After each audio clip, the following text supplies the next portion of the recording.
Okay, stop scrolling. Just for a second. I want you to imagine something.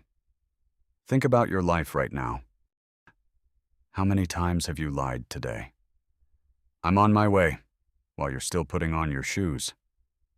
This is delicious, while you're holding back the urge to spit it into a napkin. Or the ultimate classic.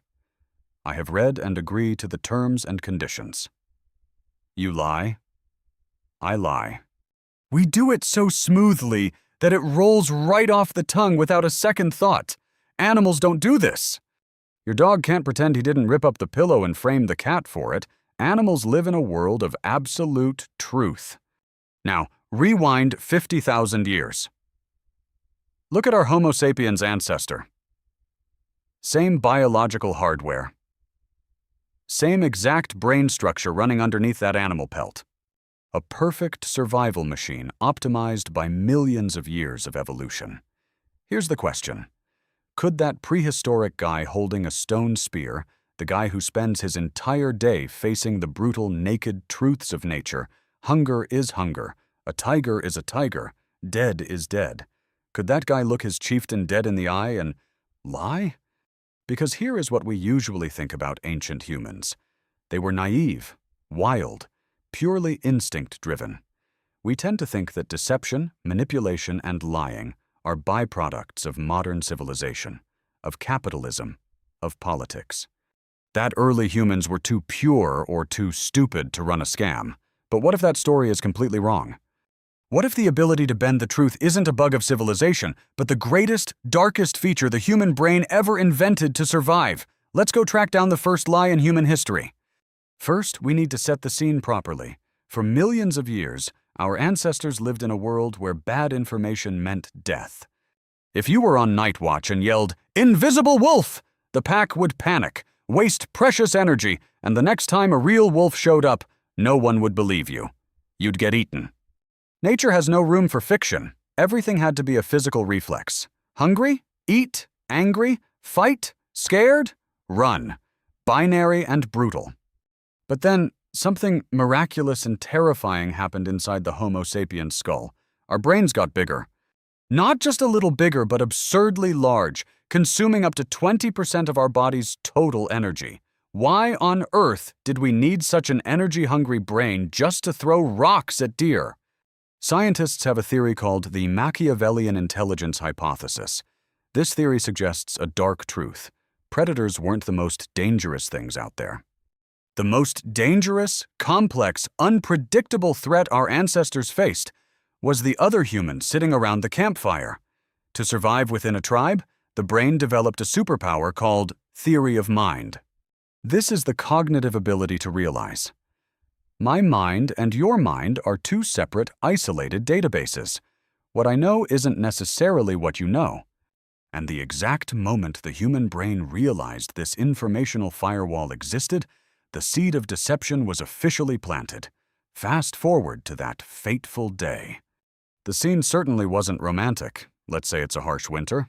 Food is incredibly scarce.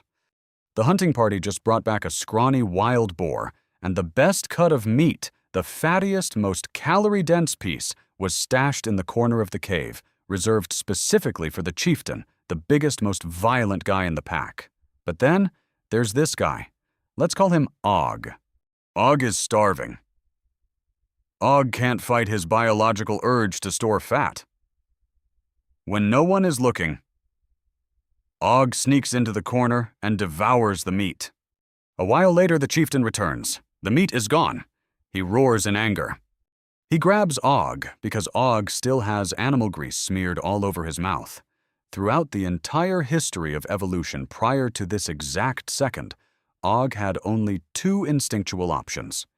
1. Fight, swing at the chieftain and absolutely get his skull caved in. 2. Flight. Sprint out into the blizzard and freeze to death. Both physical options end in death. But Og has a Homo sapiens brain. Right as the chieftain's stone club is about to swing down, Og's brain goes into 200% overdrive. It identifies a life-saving loophole. I know I ate the meat, but he didn't see me do it. He doesn't know what I know. Instead of flexing his muscles, Ogg's brain flexes its neurons. Ogg raises his hands, not to block the blow, but to point a finger toward the cave entrance. He stammers out a signal. A hyena. It sneaked in. It took it. Stop right there. This moment is as monumental as the discovery of fire. Ogg just manufactured a reality that did not exist. He just spawned an alternate universe inside the chieftain's mind. And the craziest part? The chieftain buys it. The stone club lowers. The chieftain turns his back and charges out of the cave, growling, looking for a phantom hyena. Ogg's heart is pounding. His skull didn't get crushed. He didn't have to run into a blizzard. He survived, not through brute force, but by successfully hacking into another human's biological operating system. Nature is a ruthless, pragmatic observer. The honest humans who stole food and then confessed, bludgeoned to death. No DNA passed down.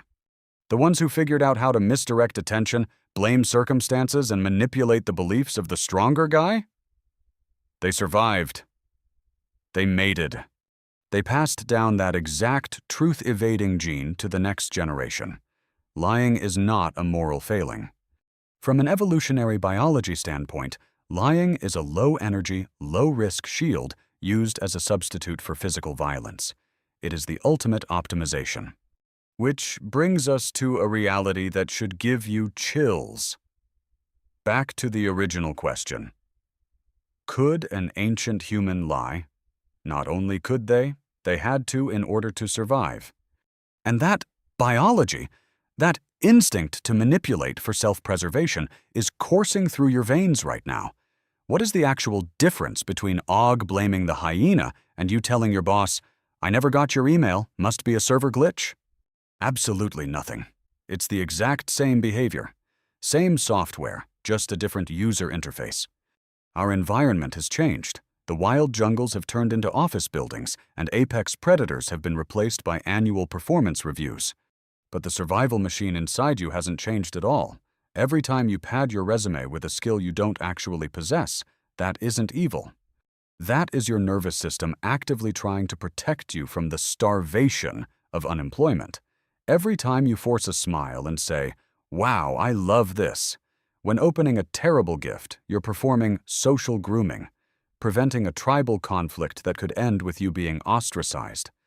Ancient humans are not symbols of lost purity. They are the explanation for every complex thing we do today.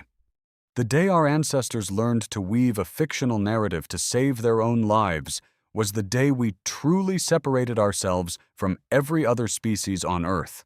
The first lie wasn't a sin. It was the very first spark of human imagination. Because if you can lie about a hyena that doesn't exist, you can eventually tell a story about gods in the sky, about nations, about money, and about the future. We are the descendants of the most successful liars of the Stone Age. So, the next time you catch yourself crafting the perfect excuse to get out of a party you don't want to attend, don't feel guilty. Smile. Because your body is just executing millions of years of perfectly written survival code.